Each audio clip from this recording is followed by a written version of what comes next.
संतान सप्तमी व्रत कथा। संतान ही जीवन का श्रृंगार है। संतान ही माता पिता की आंखों का तारा है। संतान के बिना गृह सूना लगता है और संतान के सुख से ही घरांगन में चिरहरित वसंत छा जाता है। इसी संतान सुख की प्राप्ति और उसकी रक्षा हेतु भाद्रपद शुक्ल पक्ष की सप्तमी तिथि को संतान सप्तमी व्रत किया जाता है। ये व्रत माता पिता की मनोकामनाओं को पूर्ण करने वाला, संतान को दीर्घायु और सुख समृद्धि प्रदान करने वाला माना गया है। शास्त्रों में कहा गया है कि इस व्रत को करने से संतान का आयुष्य बढ़ता है, बीमार संतान निरोगी होती है। संतान प्राप्ति की इच्छा रखने वाले दंपत्ति को योग्य संतान की प्राप्ति होती है। संतान के जीवन में बाधाएं दूर होती है और परिवार में सुख शांति बनी रहती है। पूजन विधि। 1. प्रातः स्नान कर स्वच्छ वस्त्र धारण करें। 2. घर में या मंदिर में सप्तमी माता की प्रतिमा या चित्र स्थापित करें। 3. कलश स्थापना करें और सप्तमी माता का आवाहन करें। 4. फूल, दीपक, धूप, नैवेद्य, फल, 7 प्रकार के अनाज चढ़ाए। 5. सप्तमी माता की कथा सुनें और संतान की मंगल कामना करें।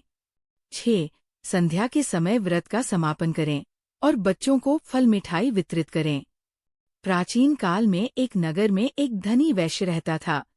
उसके पास धन, दौलत, मकान, नौकर चाकर सब कुछ था, किंतु उसके जीवन में सबसे बड़ी कमी थी संतान की। उसकी पत्नी भी अत्यंत धर्मपरायण थी। वह प्रतिदिन व्रतोपवास और पूजन करती, लेकिन संतान सुख से वंचित रहती। पति पत्नी की यही पीड़ा थी कि उनका घर संतान के बिना सूना है। वे दिन रात भगवान से यही प्रार्थना करते कि उनके घर आंगन में भी नन्ही किलकारियां गूंजे। एक दिन नगर में एक वृद्ध साधु का आगमन हुआ।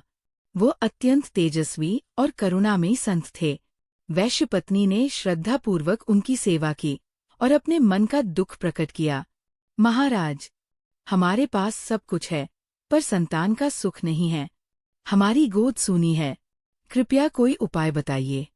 साधु ने गंभीर स्वर में कहा, पुत्री, संतान सुख प्राप्ति के लिए एक अत्यंत प्रभावकारी व्रत है, संतान सप्तमी व्रत। तुम भाद्रपद शुक्ल पक्ष की सप्तमी तिथि को पूरे श्रद्धा भक्ति से ये व्रत करना और सप्तमी माता की कथा सुनना। तुम्हारी गोद अवश्य भरेगी। साधु के वचनों में विश्वास कर वैश्य पत्नी ने उस तिथि को व्रत किया। उसने उपवास रखा, सप्तमी माता का पूजन किया, कथा सुनी और संतान की प्रार्थना की।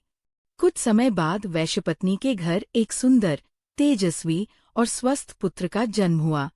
पूरा नगर आनंदित हो उठा। लोग कहने लगे, देखो, संतान सप्तमी माता के व्रत से निष्फल गोद भी भर जाती है और संतान सुख प्राप्त होता है। उस दिन से नगर भर में और फिर देश भर में ये व्रत प्रचलित हो गया। ये व्रत करने वाले दंपत्ति की मनोकामना कभी अधूरी नहीं रहती। जो नारी संतान प्राप्ति की कामना से ये व्रत करती है, उसे अवश्य संतान सुख प्राप्त होता है। संतान के रोग, दुख और बाधाएं समाप्त होती है। माता पिता की गोद भरी रहती है और घरांगन में खुशियां गूंजती है। संतान का जीवन लंबा, निरोगी और सुख समृद्ध बनता है। संतान सप्तमी व्रत केवल धार्मिक विश्वास ही नहीं, बल्कि माता पिता की संतानों के प्रति अपार ममता और संरक्षण का प्रतीक है। जिन्होंने श्रद्धा और विश्वास से ये व्रत किया, उनकी संतान हर संकट से सुरक्षित रहती है और जीवन में उन्नति करती है।